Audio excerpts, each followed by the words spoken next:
ఇక్కడికి వచ్చిన తర్వాత మీరు ఈ క్వశ్చన్ పేపర్ ఫిలప్ చేసిన తర్వాత మీరు ఎంత నేర్చుకున్నారో నాకు తెలియదు, కానీ నేను మాత్రం చాలా చాలా చాలా నాలెడ్జ్ పెంచుకున్నాను. ఆఖరిగా నేను ఒక చిన్న పిట్టకథ చెప్పి ముగిస్తా. 5 విద్యార్థులు జీవితంలో ఏది న్యాయం ఏది అన్యాయం అని తెలుసుకోవడానికి ఒక ముని దగ్గరికి వెళ్ళారు. ఆ ముని దగ్గరికి వెళ్ళి వీళ్ళు 5 చెప్పారు, సార్ నా పేరు ఇది, నా పేరు ఇది, నా పేరు ఇది. మీ 5 మా 5 ఇది రైట్ అనిపిస్తుంది, అది రాంగ్ అనిపిస్తుంది, ఇది న్యాయం అనిపిస్తుంది, అది అన్యాయం అనిపిస్తుంది. అంటే ఏంటి అని అడిగాడు ముని.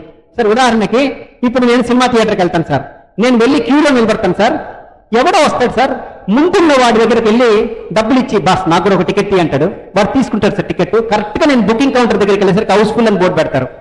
ఇది ఏది న్యాయం సార్, ఏది ధర్మం సార్? ఇలాంటివి జీవితంలో రోజు మేము చాలా చూస్తున్నాం. న్యాయం ఏంటి ధర్మం ఏంటి మీరు చెప్పండి అని అడిగారు.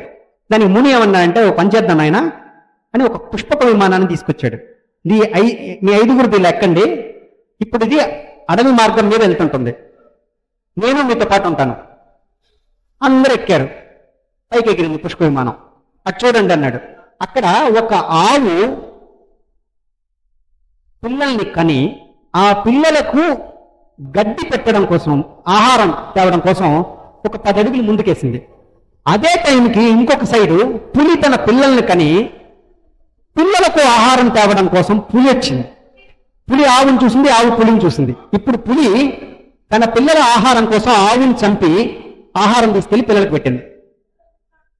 చూశారు కదా అన్నాడు. చూశారు. ఇప్పుడు ఇందులో ఏది న్యాయం, ఏది ధర్మం, ఏది అన్యాయం మీలో చెప్పండి. కరెక్ట్ గా చెప్తే మీరు పుష్ప విమానం ఉంటారు, లేకపోతే మిమ్మల్ని తోసేస్తాను అన్నాడు. ఒకడు, సార్ పులి చేసింది మహా అన్యాయం సార్ అన్న వెంటనే అతను పైనుంచి కింద పడిపోయాడు. పడిపోయినప్పుడు 4 ఆన్సర్ ఒకటైతే తెలిసిపోయింది, పులి చేసింది అన్యాయం అన్నది కాదు అని. సో వెంటనే రెండోవాడు ఏం చెప్పాడు, సార్ ఆవుదే అన్యాయం సార్, అసలు ఎందుకు సార్ వెళ్ళాలి ఇప్పుడు ఈ టైంలో? వాడే పడిపోయాడు. ఇప్పుడు 3 ఉన్నారు, 2 చాయిస్లు పోయాయి ఆల్రెడీ. ఇప్పుడు ఏది కరెక్ట్? సార్ దేవుడు చేసింది అన్యాయం సార్ అన్నాడు. 3వ పడిపోయాడు. ఇప్పుడు 4వ వాడికి టెన్షన్ ఏంటంటే కొత్తగా ఏదో ఒక ఆన్సర్ చెప్పాలి. చెప్పకపోతే ఇప్పుడు పులి లేదు. వాడు ఆలోచించి సార్ యాక్చువల్గా సార్ ఇప్పుడు ఈ పులి ఇన్నొద్దమ్మా 1 లైన్లో చెప్పు, ఏది న్యాయం ఏది ధర్మం అన్నాడు. అంటే సార్ యాక్చువల్గా పులి, మళ్ళీ అదే చెప్తున్నావు, నేను చెప్పింది దానికి ఒకటే 1 లైన్లో ఆన్సర్ చెప్పు అన్నాడు. అంటే సార్ అన్నాడు, అంటేసాడు. ఇప్పుడు 5వ మిగిలాడు. వాడు ఏం చెప్పాడంటే, నాకు తెలియదు సార్ అన్నాడు. వెరీ గుడ్ అమ్మా, తెలియని విషయాలు తెలియదని చెప్పు, అప్పుడే తెలుసుకోవడం ఈజీ అవుతుంది. ఇప్పుడు నువ్వు తెలియదని తెలుసుకున్నావు కాబట్టి ఇంక ఈ పుష్పక విమానంలో ప్రయాణం చేస్తూ తెలుసుకోవడం ప్రారంభించావు. సో మనమందరం చేసే ప్రయాణంలో కొన్ని విషయాలు మనకు తెలియకపోవచ్చు, తెలుసుకుంటూ వెళ్దాం. తెలుసుకుంటూ వెళ్లే ప్రాసెస్లోనే మనం ఇంటెలిజెన్స్ అవుతాం. ఎవ్వడూ ఇంటెలిజెంట్ గా పుట్టడు, పుట్టాల్సిన అవసరం కూడా లేదు. మనలో ఎవ్వరిని మనం తక్కువ అంచనా వేసుకోవద్దు.